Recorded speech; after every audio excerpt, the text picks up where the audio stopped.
This video is a snippet from AbilityNet's Accessibility for Designers training course.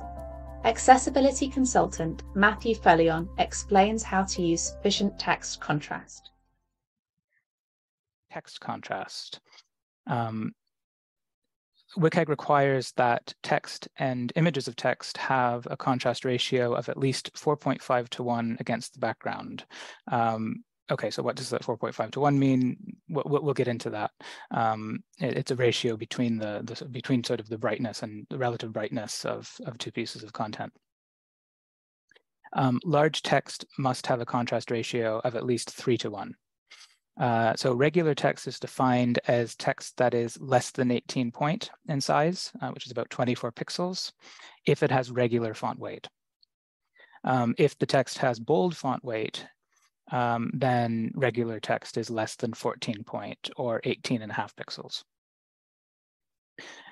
And essentially, this is because larger text tends to be easier to see, and so it doesn't need as much contrast in order to be visible. There are some exemptions to the text contrast requirements. If the text is part of an inactive or disabled component, like a button that's dimmed that can't be pressed, in that case, the poor contrast is sort of communicating this button can't be used at the moment. So that's an exception. If the text is purely decorative, so maybe it's part of an image, but it's not really conveying relevant information, then it can be exempt from text contrast.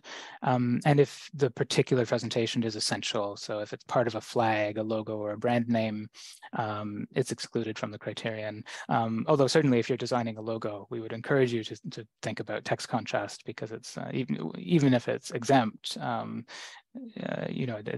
is it a good idea to design a logo where the text isn't very easy to see? There are particular challenges around background colors that are inconsistent. So text on a background where either there are multiple colors or changing colors. This usually happens if text is overlaid on top of an image. That image may have lots of different colors in it. And then you need to be concerned about the contrast between the text and each of those different parts of the image. So it can be difficult to ensure that you meet the minimum ratio everywhere. Even more so if it's text overlaid on moving content, such as a video, because you could have many different colors passing behind the text, and if the poor contrast lasts for more than a second, then that becomes an issue.